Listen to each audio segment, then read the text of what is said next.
Ladies and gentlemen, in a world where shadows of oppression linger and the echoes of colonialism still resonate, as we navigate through unveiling true blackness, images of a beacon of intellectual inquiry and testament to the enduring human spirit, with the philosophical prowess and unwavering commitment of truth. As I said, we shall embark in terms of captivating odyssey through the intricate tapestry in terms of our history, identity, and perennial struggle against racial discrimination and neocolonialism. So in our prologue, we'll consider what they call the veil of history. So in this prologue, we'll lift what they call the veil shrouding history, exposing the hidden narratives that have actually shaped all the destinies of black individuals across the globe. So we shall draw inspiration from philosophers' quest in terms of the truth, in terms of unfurls, and also intertwined threads of colonialism and discrimination that have actually woven and have had an intricate narrative of power in terms of dynamics and identity battles. So listen, so we're going to go through some of the chapter breakdowns, and in it we shall be able to understand what we're going to capture in this wonderful book of Unveiling True Blackness. Chapter 1, we're going to talk about the echoes of the past in terms of whispers of identity. So in this chapter, we will definitely embark on what they call philosophical exploration of identity. And through the prisms of what they call extensionism, in the book will diverge into the essence of being black in a world that often seeks to define or confine.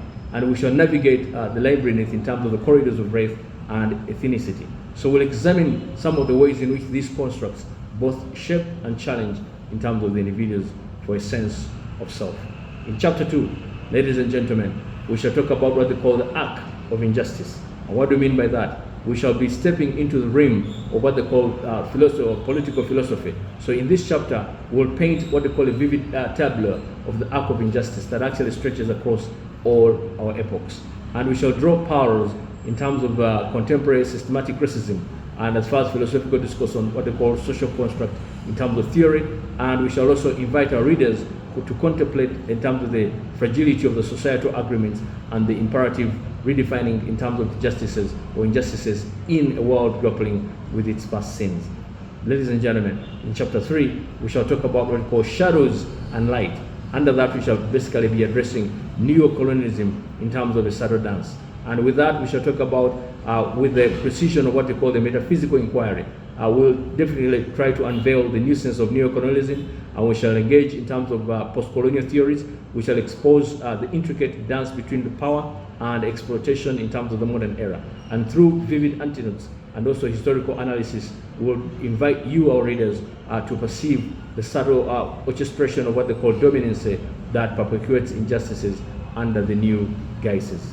And in chapter 4, we shall talk about what we call significance in terms of struggle and the promise of solidarity. So as a reader, we will definitely take you through a journey in terms of encountering what they call systematic struggle against discrimination and neo-colonialism. We shall draw from the wellspring of extensionist philosophers, and the author will definitely reflect on some of the paradoxical natures in terms of the ceaseless battle. Yet amidst the struggle, we call for what they call a sorority in terms of resounding and a philosophical entry in terms of the entry in the face of an adversity. And in chapter 5, ladies and gentlemen, as an author, I'll take you to a ride which we call Beyond the Veil of Vania in terms of what they call a path forward. So in this final chapter, we shall unfurl what they call a philosophical roadmap towards a just and equitable future in terms of utilizing the tools of critical theory and pragmatism.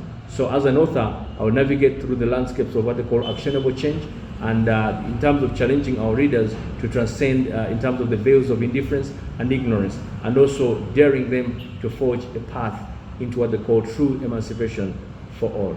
In terms of an epilogue, I would like to emphasize something that has to do with what they call echoes of reflection. So in this reflective echo, in terms of a chamber of epilogue, our readers will find solace and contemplation.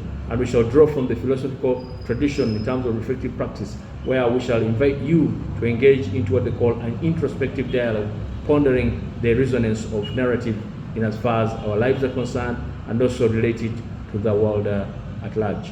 And ladies and gentlemen, in terms of unveiling true blackness, as I said, this is not merely a book, it's a philosophical journey, a call for action, an introspection, a symphony of ideas and experiences that transcend time and place.